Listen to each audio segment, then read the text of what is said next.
दादरमधील मीनाताई ठाकरेंच्या पुतळ्यावर रंग टाकल्याप्रकरणी आरोपी उपेंद्र पावसकरला अटक। आरोपी ठाकरेंच्या कार्यकर्त्याचा चुलत भाऊ। दोन्ही भावांच्या संपत्तीच्या वादात ठाकरे हस्तक्षेप करत असल्याचा आरोपींचा जबाब। सूत्रांची माहिती।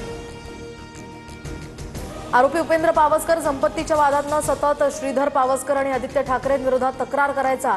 श्रीधर पावसकर बाळासाहेब ठाकरेंचे बॉडीगार्ड होते, तर उपेंद्र नावाच्या व्यक्तीला ओळखत नसल्याचा श्रीधर पावसकर यांच्या कुटुंबियांचा दावा।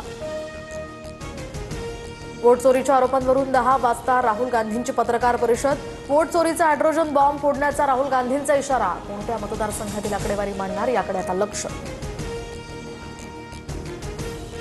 हैदराबाद गॅझेटला विरोध करणाऱ्या याचिकेवर आज सुनावणीपर्यंत ओबीसी प्रमाणपत्र देऊ नये। विनीत धोत्रे यांची हायकोर्टात मागणी। 2 सप्टेंबरचा शासन निर्णय मागे घेण्याची याचिका। जळगाव पोलिसांनी मोर्चेकरी शेतकऱ्यांना जिल्हाधिकारी कार्यालयामध्ये प्रवेश नाकारल्यामुळे बच्चू कडू आक्रमक। थेट गेट तोडत कडूंनी जिल्हाधिकाऱ्यांचं दालन गाठलं। केळी पिकाचे भाव आणि कर्जमाफीच्या मागणीसाठी हे आक्रमक आंदोलन। त्रिभाषा धोरणासंबंधीच्या समिती 5 डिसेंबरपर्यंत अहवाल सादर करणार।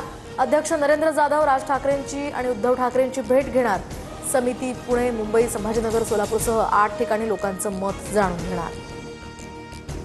उमेदवारांच्या समान नावांमुळे होणारा गोंधळ आता टळणार। ईव्हीएमवर उमेदवारांची रंगीत छायाचित्र लावणार।